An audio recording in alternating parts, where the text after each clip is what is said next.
Bueno, espero se encuentren muy bien el día de hoy. Espero que todo vaya súper bien. Vamos a dar inicio a nuestra clase, a seguir revisando pues la parte de endocrinología. Bueno,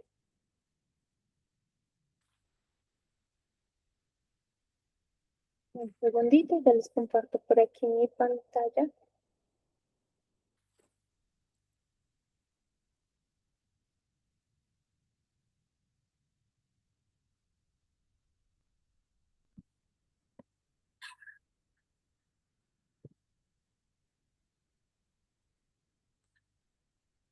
Acá ya están viendo la presentación,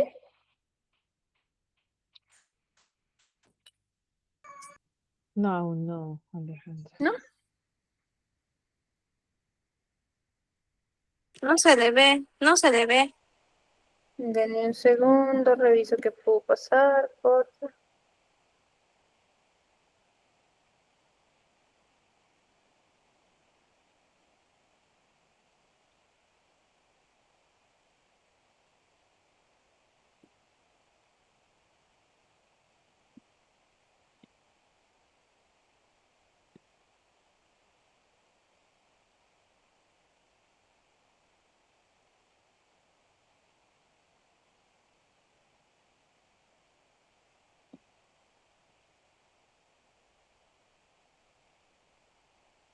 No sé por qué no me deja compartir.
Hola chicos, de nuevo por aquí, a ver si ya me deja.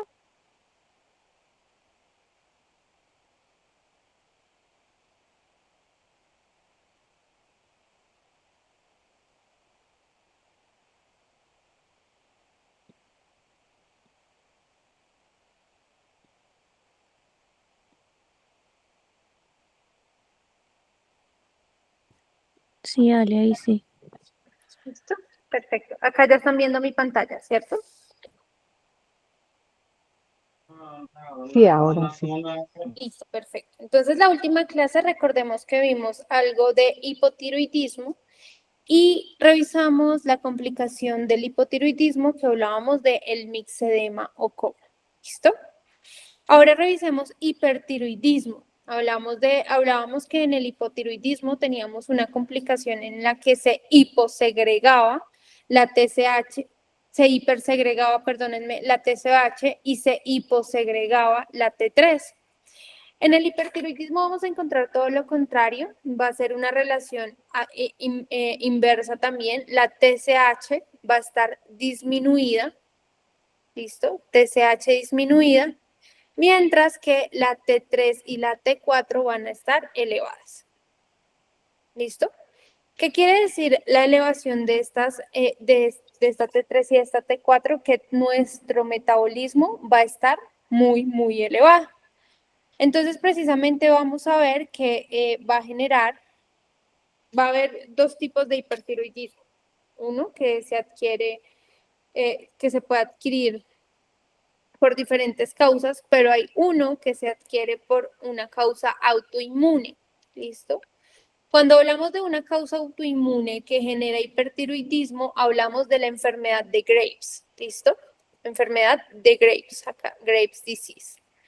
Esta enfermedad de Graves no es más que el hipertiroidismo, la presentación clínica total del hipertiroidismo, pero asociada a esto, sabemos que la causa es una causa autoinmune, como lo veíamos con el hipotiroidismo y con la tiroiditis de Hashimoto. ¿Listo?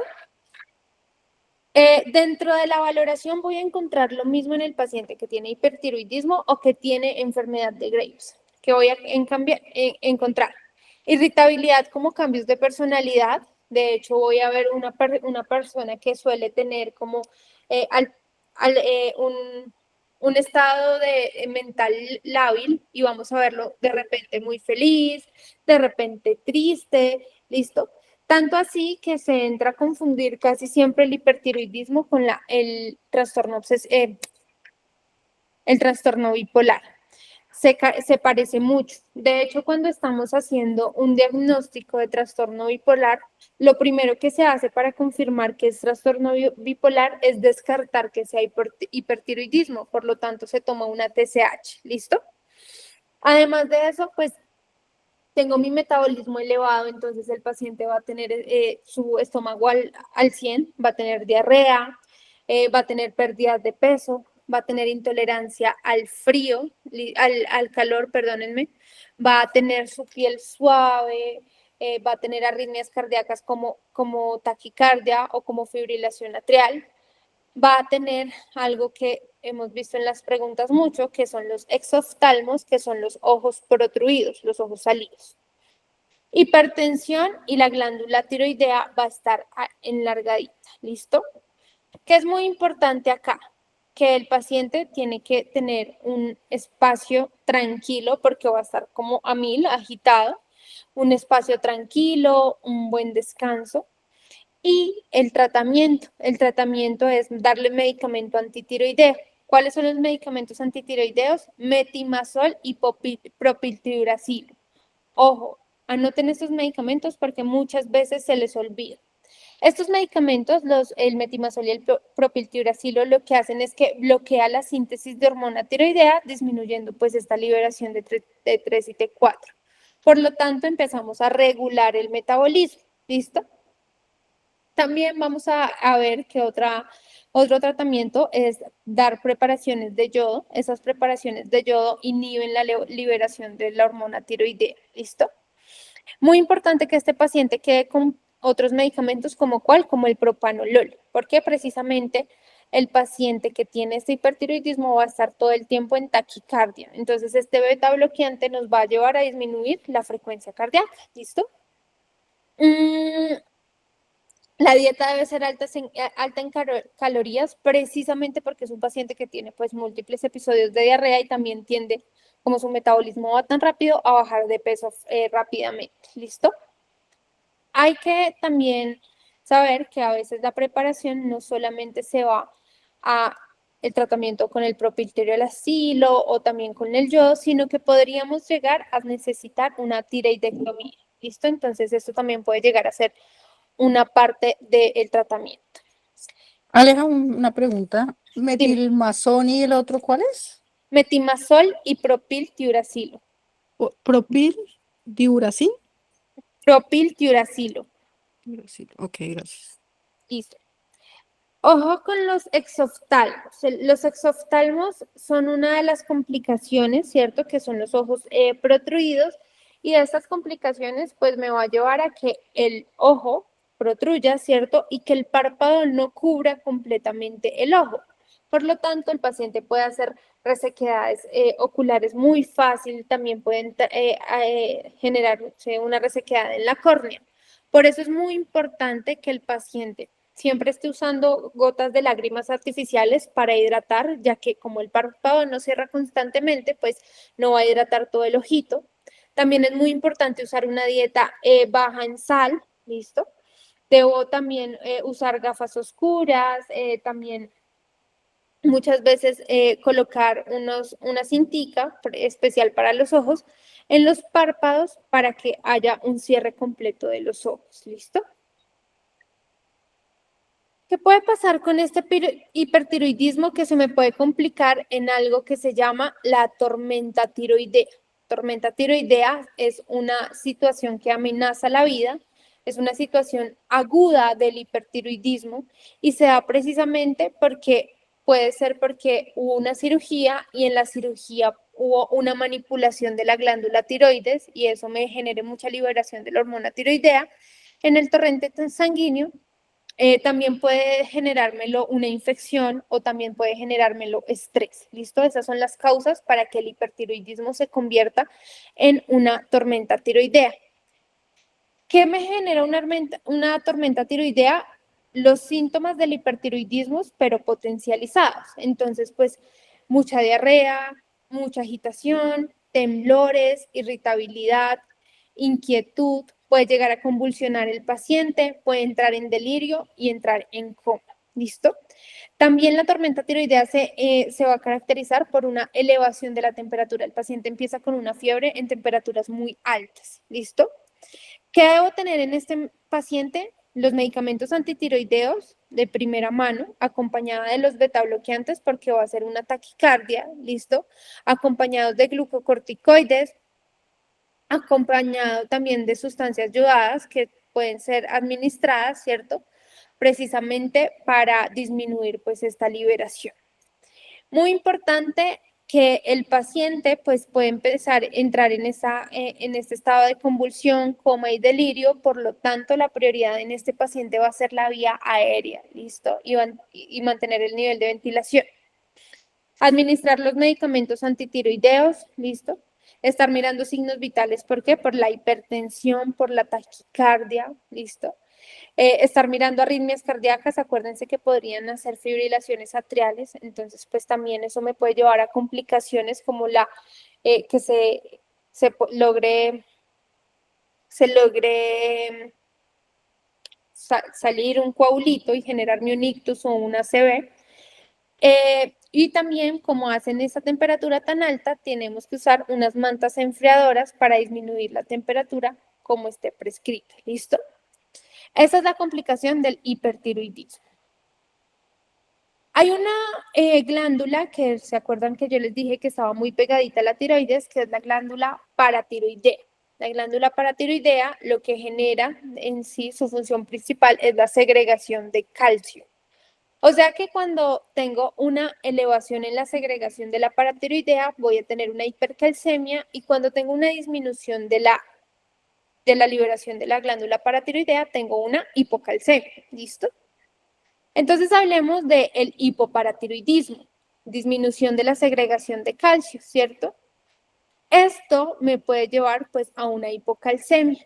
La hipocalcemia, y acuérdense que les dije algo, que el fósforo es inversamente proporcional al calcio. Es decir, que si tengo una hipocalcemia, voy a tener una hiperfosfatemia porque pues son inversamente proporcionales. Además de esto, me va a llevar a todos los síntomas de cuando el calcio está bajo. Hormigueo, sensación de no sentir los pies, las manos, calambres musculares. Voy a tener dos signos que el NCLEX le encanta preguntar, que es el signo de Trousseau y el signo de Chopstick. El signo de Chopstick es que se le pasa el dedo a la persona por la mejilla e inmediatamente hace un espasmo, levanta esto. ¿Por qué? Porque hay un calambre muscular debido a la hipocalcemia. Y ese es el signo de Chopstick. ¿Listo? Y el signo de Trousseau, que es otro signo que pregunta muchísimo el NCLEX, es que yo le coloco el manguito del esfingomanómetro al paciente y inmediatamente lo empiezo a insuflar, el paciente hace un espasmo cardíaco. ¿Listo? ¿Por qué? Porque hay hipocalcemia. Estos son los dos signos que más pregunta el NCLEX, perdónenme, en cuanto al hipoparatiroidismo. ¿Listo? Vamos a ver también que pueden haber signos de tetania. Recuerden que ya 2 veces les he nombrado esta tetania, que me va a llevar a que el paciente pueda hacerme un broncoespasmo, que pueda hacerme espasmos carpopedales, que pueda llegar a disfagia, arritmias cardíacas y hasta convulsionar. ¿Listo? Es muy importante que estemos monitorizando signos vitales en el paciente, que estemos mirando pues precisamente la tensión arterial, porque esta disminución del calcio nos lleva a una disminución de la tensión arterial. Precauciones convulsivas. Entonces, ¿qué precauciones convulsivas debo tener yo siempre con un paciente para mi NCLEX? La cama en la posición más baja posible, las barandas del paciente siempre arriba y acolchonadas con pads. Debo tener siempre en el paciente que tiene riesgo de convulsionar al lado un equipo de succión, un equipo de oxígeno. Debo también tener con este paciente el equipo, la cama, bueno, permitirlo que si el paciente empieza a convulsionar, que tenga movimientos libres, es decir, no tener sujeciones en este paciente, ¿cierto?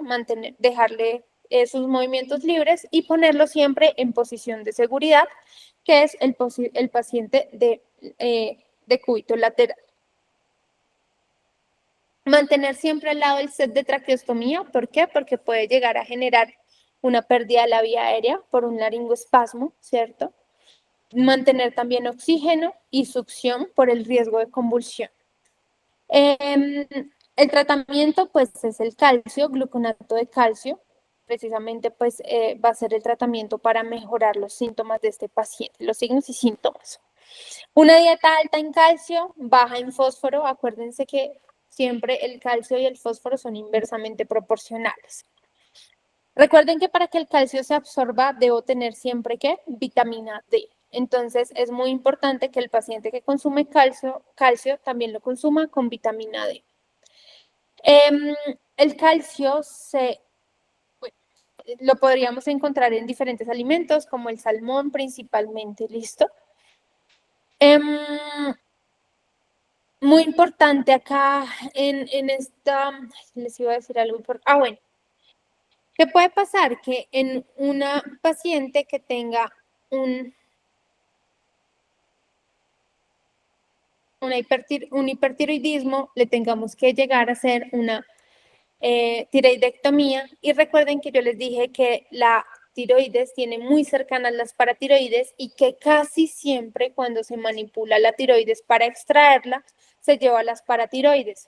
Por eso siempre el paciente que se le hace tiroidectomía debe quedar con 2 suplementos que son calcio y vitamina D, porque si no van a ser hipocalcemia. Ahora veamos todo lo contrario, el hiperparatiroidismo, ¿cierto? Cuando hay un hiperparatiroidismo es porque hay una hipersegregación de hormona paratiroidea que me va a llevar a una hipercalcemia y por lo tanto, como es inversamente proporcional, a una hipofosfatemia. ¿Qué me genera esto? Pues que el paciente va a tener deformidades óseas. Hay mucho calcio que va a resultar precisamente en fracturas patológicas, va a tener náusea, vómito, anorexia, va a generar pérdida de peso, el calcio aumentado me va a generar constipación, hipertensión, ¿listo? Arritmias cardíacas y acuérdense también que la acumulación de calcio me empieza a generar la formación de cálculos. Entonces voy a ser más propenso a que mi paciente tenga cálculos renales. Muy pendientes de que de la tensión arterial y de las arritmias cardíacas de este paciente, ¿listo? Estar mirando también el estado del líquido, el paciente debe consumir mucho líquido para disminuir el riesgo de cálculos renales.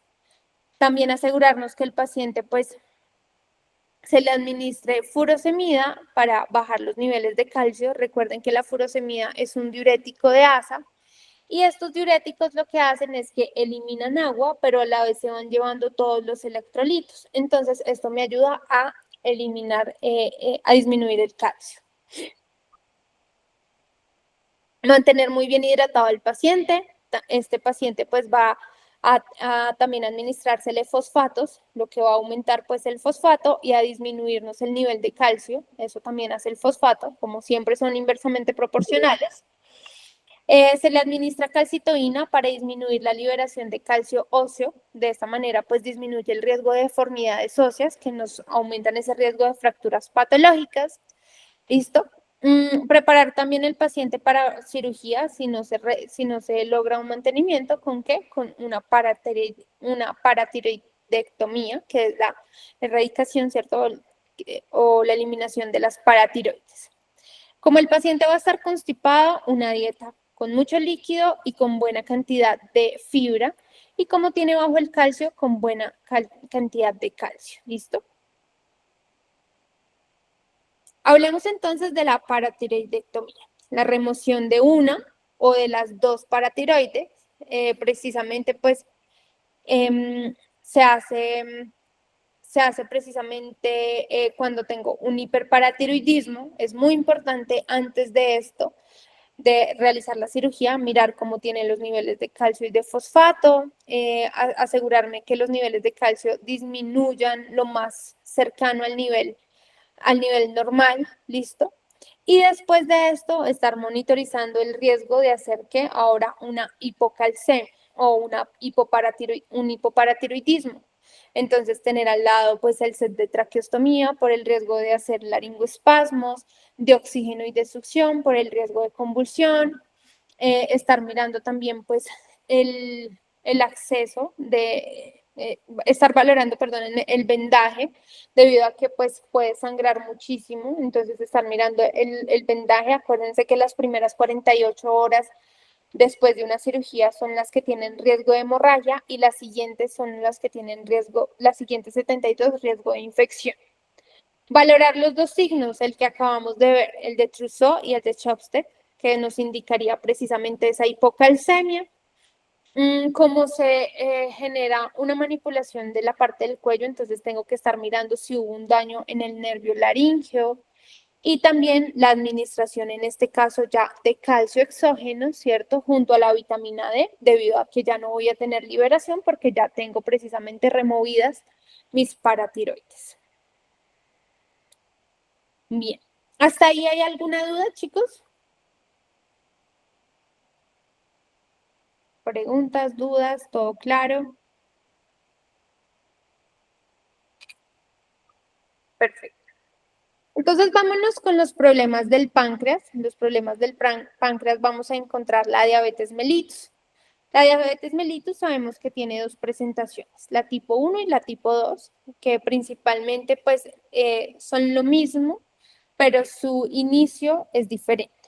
La diabetes mellitus pues precisamente es una alteración en el metabolismo de carbohidratos, proteínas y lípidos, porque hay una disminución de la insulina, ¿listo? O una resistencia a la insulina. Y eso es lo que me divide la diabetes mellitus tipo 1 de la tipo 2.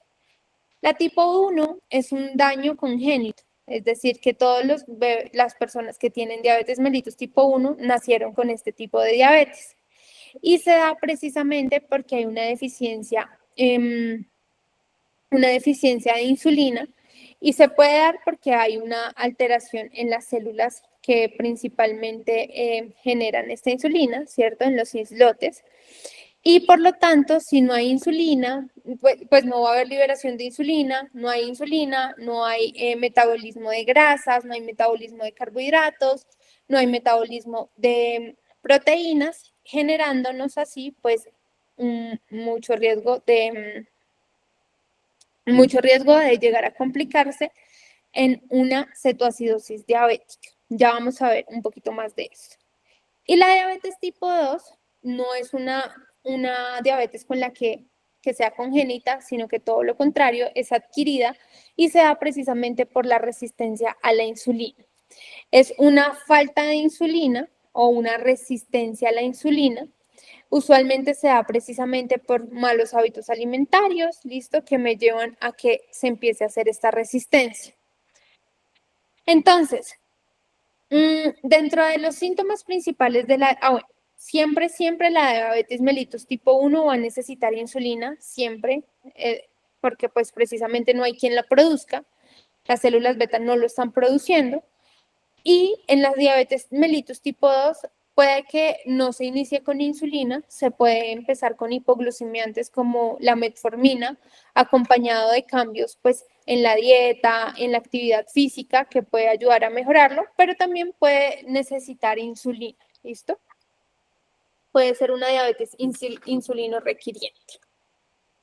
En la diabetes mellitus, pues los síntomas principales son la polifagia, que es el hambre excesivo, ¿cierto? A pesar de que el paciente come, pues el paciente empieza a perder peso debido a que hay una inhabilidad de manejar apropiadamente la glucosa y por lo tanto todo el tiempo tiene hambre. Polidipsia, que es esa sed excesiva que se da precisamente porque si la glucosa está elevada, pues genera una deshidratación y esa deshidratación va a generar sed constante. Poliuria, que es la eliminación de orina constante que me va a llevar a esa deshidratación. El exceso de glucosa hace que el cuerpo necesite eliminar constantemente. ¿Listo?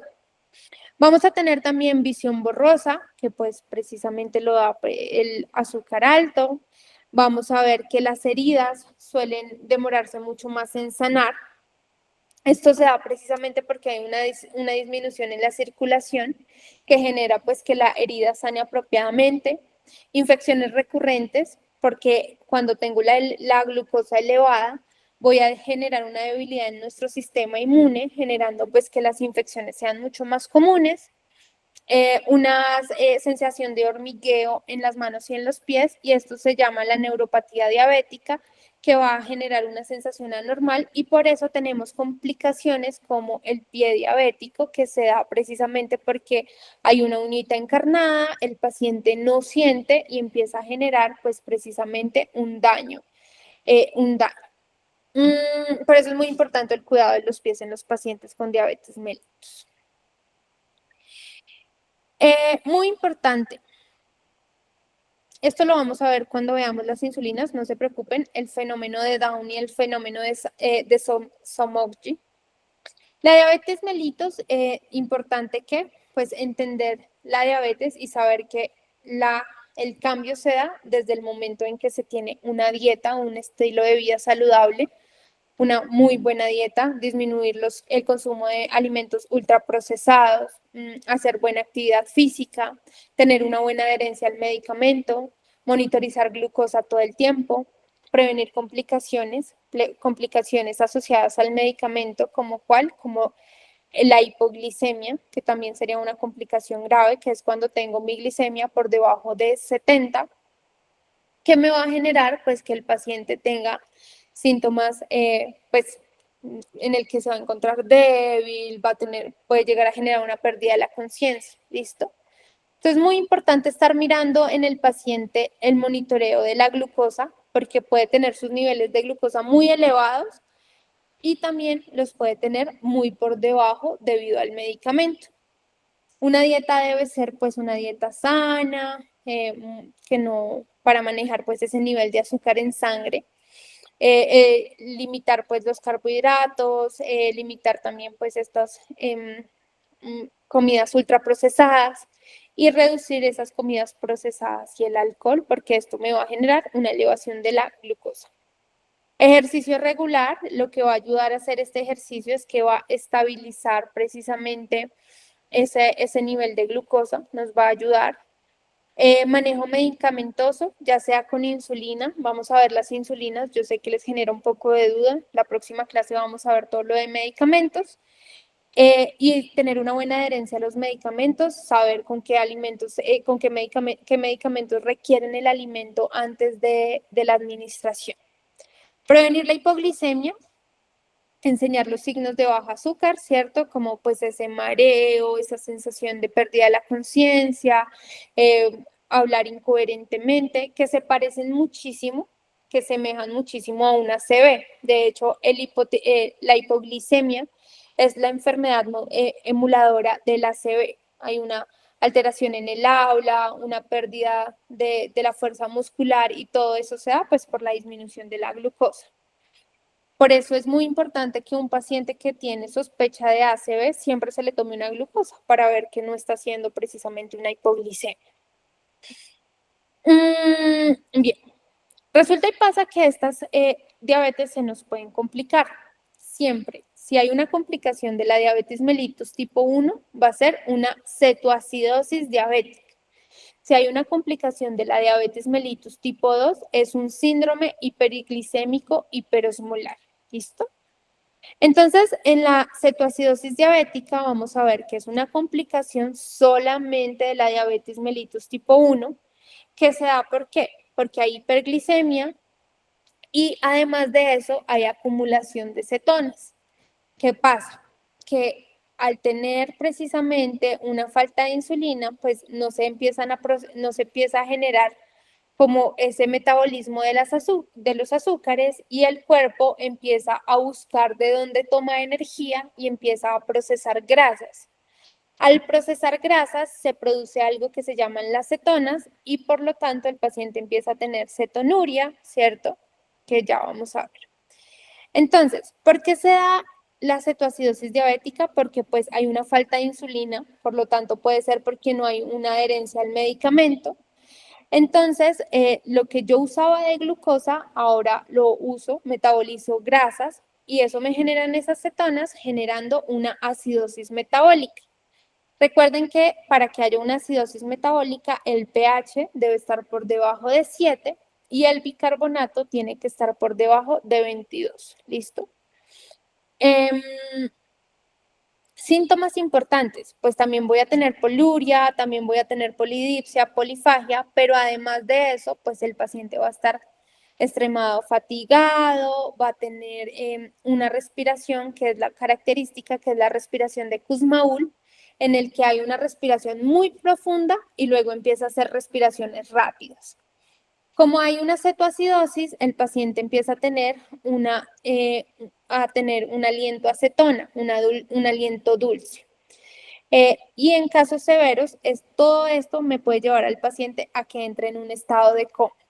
Muy importante que el paciente va a estar en un estado también de deshidratación. Por eso es muy importante colocarle al paciente fluidos. Lo principal en un paciente con cetoacidosis diabética ni siquiera es la insulina, sino empezar los fluidos. La insulina no se puede empezar con una insulina que le baje rápido al paciente el azúcar. ¿Alguien me dice por qué no le puedo bajar rápido el azúcar al paciente?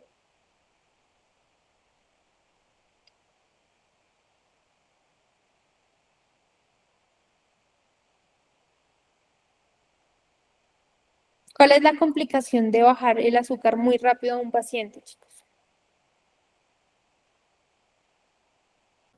La hipoglicemia. Edema cerebral. ¿Listo? Entonces, eso ténganlo en cuenta porque eso es una pregunta del inglés. La glucosa no se baja rápido, se va bajando de a poco, porque si no, pues por todos los intercambios me puede llevar a un edema cerebral. El paciente siempre, entonces, con rehidratación, con su insulina, pero no va a ser una insulina que me baje de una el azúcar, ¿listo?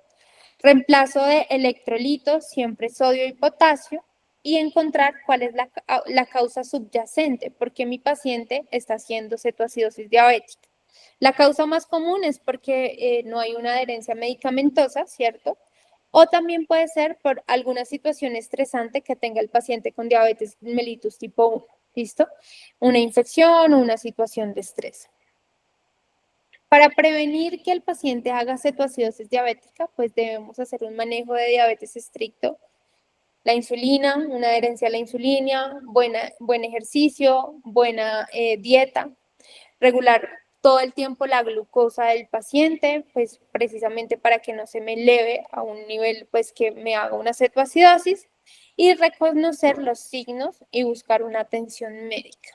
Para que se determine que hay cetoacidosis diabética, deben haber presencias de cetonas. ¿Listo? Y la complicación del síndrome glicémico hiperosmolar o la aparición del síndrome hiperglicémico hiperosmolar se da como una complicación de la diabetes mellitus tipo 2. ¿Listo? En la que también hay una hiperglicemia, hay una deshidratación y pues un incremento de la osmolaridad plasmática, que ese incremento de la osmolaridad plasmática se da precisamente porque hay una deshidratación. Estos síntomas que voy a tener, pues es la elevación de la glucosa, deshidratación severa, somnolencia, confusión, que también me puede llevar al coma. También voy a tener un bajo potasio y sodio y me puede llevar a que el paciente convulsione. ¿Por qué se me puede dar un síndrome hiperglicémico hiperosmolar? Principalmente por infecciones, ¿listo? Por enfermedades cardiovasculares, por estrés emocional o porque olvidó su medicamento, por falta de adherencia al medicamento. Principalmente, lo que les digo, lo principal en estas dos complicaciones se maneja igual, es corregir la deshidratación, los fluidos endovenosos. Secundario a esto la insulina, pero la insulina, como les digo, debe bajar la glucosa gradualmente para disminuir el riesgo de edema cerebral. ¿Listo? Reemplazar los electrolitos, sodio y potasio, y porque pues la disminución del sodio es lo que precisamente me puede llevar a que mi paciente convulsione. Tratar esa causa subyacente, ya sea la infección, ya sea el estrés emocional o ya sea la falta del medicamento. Para prevenirlo, pues el paciente debe tener una buena adherencia del medicamento y estar mirando todo el tiempo su nivel de azúcar. Y hasta aquí es la parte de endocrino, chicos. Bueno, estas son las principales enfermedades que ustedes van a encontrar, que podrían encontrar precisamente pues en su NCLEX. Ahí les fui dando como unos daticos claves. Cuéntenme si hay alguna pregunta. Y yo sí quisiera de pronto saber la diferencia en cuanto a la cetoacidosis diabética y el estado hiperosmolar. Yo sé que en el estado hiperosmolar Es pues muy buena la pregunta. hay una mayor cantidad, creo que de glucometrías más altas, pero pues no sé si hay alguna otra diferencia. La principal diferencia es qué lo causa. ¿Qué me causa la diabetes mellitus tipo 1 y qué me causa la cetoacidosis y qué me causa el estado hiperosmolar?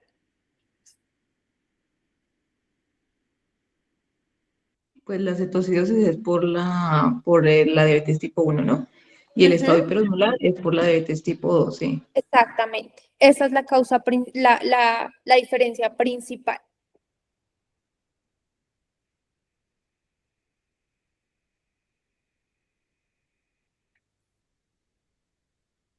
¿Sí?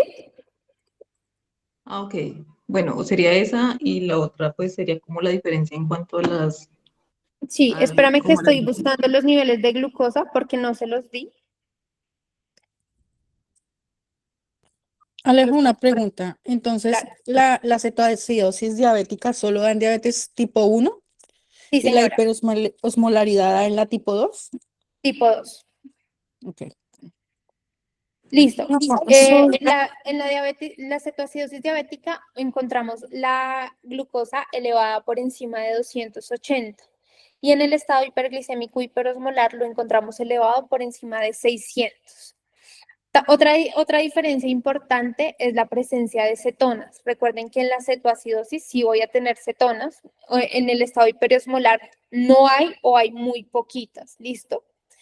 Otra cosa importante, acuérdense que les dije que en la cetoacidosis diabética había acidosis metabólica. En el estado hiperglicémico hiperosmolar, no va a haber cetoacidosis, no va a haber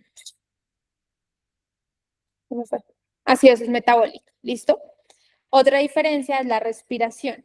En cetoacidosis diabética, acuérdense que les dije que voy a tener una respiración tipo Kussmaul, ¿listo? En el estado hiperglicémico hiperosmolar no hay respiración de Kussmaul.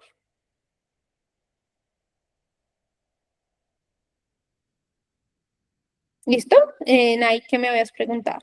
Gracias, gracias. Esa respiración, Pussmaus, ¿cuál es? Hacen profundas y luego rápidas. Les voy a poner un videíto por acá para que vean.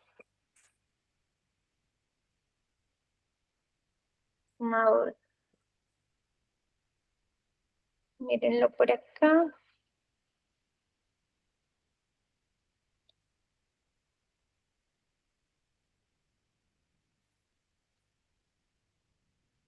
Ahí están viendo la pantalla, ¿cierto? Sí, señora. Miren las profundas.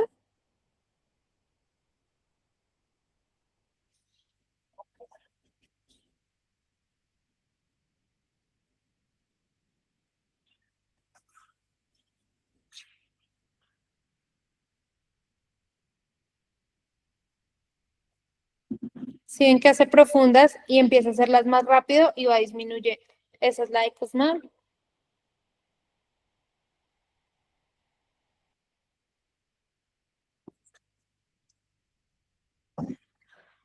¿Alguna duda más, chicos? ¿Preguntas?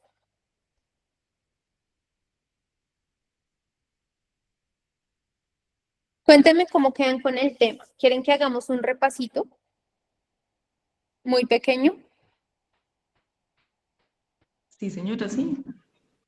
Listo. Entonces hagamos algo. Ustedes van a tomar sus apuntes, van a generar. Y la próxima clase, antes de empezar medicamentos, yo les hago un resumito, una tablita de resumen y se las envío para que les quede como una guía muy pequeña a las personas pues que asistan a la clase. Con ya como la comparación de las enfermedades, como se las mostré la primera vez. ¿Les parece? Sí, señora. Sí, muchas gracias. Aleja, otra pregunta. Dime, Marcia. Pues en lo que yo he estado respondiendo en las preguntas y demás, lo que más sale es Cushing y Addison, es lo que Ujú. más me ha salido. Así es. No me ha salido ninguna de las otras, bueno, hipertiroidismo y hipotiroidismo, pero pues las otras no casi, pero pueden salir, ¿cierto? Puede salir, sí. Es verdad que en una proporción mayor sale Cushing y sale enfermedad de Addison, que de hecho son un poco desconocidas, ¿sí? Digamos que uno las empieza a conocer con el NCLEX, pero sí, de las otras pueden salir diabetes si sale mucho, puede salirles algo del síndrome inadecuado de la hormona antidiurética, son muy poquitas en la misma, si lo comparamos con la proporción que sale de Addison y Cushing, pero sí, para el NCLEX esas dos son favoritas. Pero para el NCLEX también es en el adulto un tema favorito, las enfermedades endocrinas. Ok, gracias. Con gusto. ¿Alguna otra duda, chicos? ¿Preguntas? Alejandra, pues, una pregunta. Sí. Este tema de los medicamentos y todo eso, ¿lo podríamos ver relacionado con preguntas del NCLEX? Digamos, Ah, sí, de hecho la próxima clase vamos a traer es preguntas. Gracias, Tania. La próxima clase no vemos medicamentos, sino la próxima clase vemos preguntas de endocrino. Les traigo el resumito, que me parece mucho más fácil coger ese resumito y con el mismo resumito vamos respondiendo las preguntas, si les parece. Sí, sí, pero si vamos a ver los tipos de insulina, es que Claro, pues claro, claro, creo sí. que sí hay varios, sí. Claro que sí, Tania, Listo. no te Vale, preocupes. vale, gracias. Listo, chicos. Entonces recuerden que nos vemos el jueves de nuevo a la misma hora y el lunes terminamos este temita con unas preguntas. Muchas gracias que se me había olvidado incluir las preguntas, pero sí, sí es muy importante. Voy a tratar de seleccionar preguntas de cada uno de los temas para que ustedes vean cómo puede ser. ¿Listo? listo, Ale, muchísimas gracias. Vale, muchas gracias. Bueno, chicos, que estén muy bien, que tengan un feliz resto de día. Un abracito.